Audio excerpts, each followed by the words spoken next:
Hey everyone, Scott J. Way from Crucible Custom Props, Norfolk Lab on the forums here. So today we have something oddly that was seen recently in another video I did, where we have two Dave Parkin OB1s. So this one is, they both came to me completely assembled and weathered, and the owner wanted me to do a couple modifications. They wanted me to machine the grenades to have uneven machine marks and stuff like that. These both grenades and boosters came heavily rusted, which I've talked about before. So we wanted to remove the rust on both of those, and also take off the stenciled chrome stencil tape thing that was on here on this one. So this one is an in-universe saber, where it's just Obi-Wan's lightsaber, and this one is the Chronicles prop replica. Chunky has decided to grace us with his presence. Okay, bud. He's been napping until he heard my voice, I guess, and decided to come check out what's going on. Can you move your booty, please? Move your booty. Anyway, so that's what we did. But funny enough, this one has, I don't know if this is a Dave Parkin sync knob or what. If this one does not have the cold or hot cap, it doesn't have the reg des on the thing here. And this one is a pure replica, but you'll take a look here. Now, most of this came weathered, pre-weathered. It was the Dave Parkin weathering, has all his parts on it and everything. Has the wire here and here, the transistors right there. Now, he did want me to swap out these Dave Parkin washers, because I always comment that I think they're a little too thick. They look fine, but I could not get it off. They're glued on, and I didn't want to damage these at all. So I really did risk damaging them to try and get it apart. I tried what I could, but I couldn't get off. So I think we're going to stick with those. Just to minimize the damage. And as you can see, the Dave Parkin weathering is very heavy. It's like cut into the metal and everything. So I'm not quite sure what he does, how he does. Look, probably a Dremel or something like that, but he takes away the plating with gouges and things like that. So that is still kind of present underneath the tape, but the guy wanted my interpretation of what I see there, which is the aluminum tape. And here's some look at the machine marks on the grenades.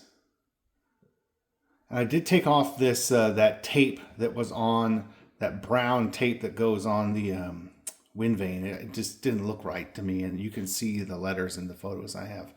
So I don't think that's there. I don't know how that kind of got started. Someone made a comment, is there Scotch tape on there or something like that? And then it just kind of took hold, and everybody started putting tape on there. And I don't really agree with that.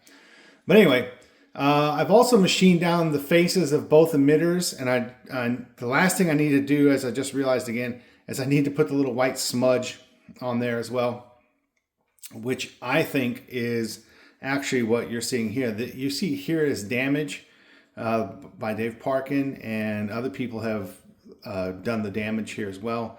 But I think it actually is some of the barge glue that they use to glue that balance pipe onto whatever they have the adapter for. But it's just speculation. There's no real way to know for sure. But I did do jet fuel deposits on there after machining that face true, because this intersection has a lip on the unmodified version. It sticks up where it should not. So anyway, now it's correct. And these being out of the correct metal looks great. It looks just like a real one. So let me show you this one as well. Same deal here.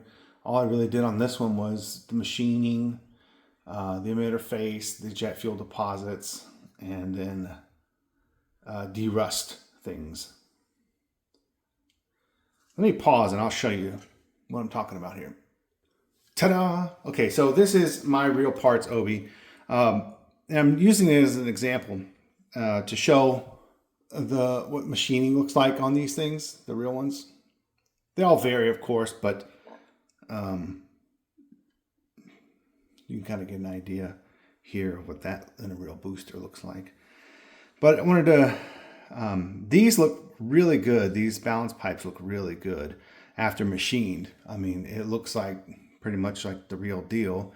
They stain the same way. They clean up the same way. So this is real. This is the Dave Parkin one. So they have a very, very similar quality. So this is really a really good balance pipe replica. Not that the Romans isn't, but this one is a different material. Romans is all steel. This one is Inconel or Inconel, however you're supposed to say it. But just kind of want to show that a little bit.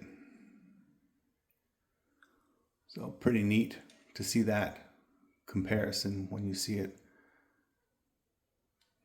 So this is straight out of a real engine. This is straight out of my workshop. And these do stain like that. I've seen enough of the real ones to be pretty confident in what that looks like. So anyway, just kind of wanted to show you guys that. Pretty cool. Pretty cool to see it in person and to have that all worked up.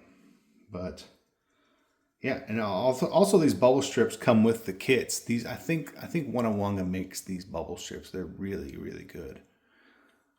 If you told me it was real, I'd be like, okay, looks real at a glance. So looks pretty darn good. But anyway, that's it. Wanted to show you that. So then we have the two Dave Parkins. Next two are real parts. And I think they really do have the look. Pretty neat.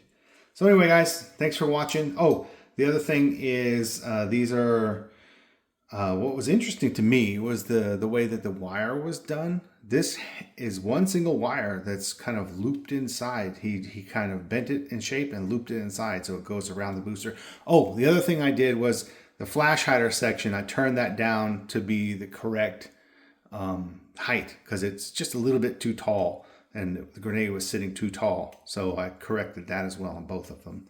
And these are the Dave Parkin screws, and these are all the placement, all that stuff he did. So got to give him credit there. But yeah, super cool. All right, man. Everybody, thanks for watching, and thanks for Chunky for coming in and gracing us with his furry butt. Bye-bye.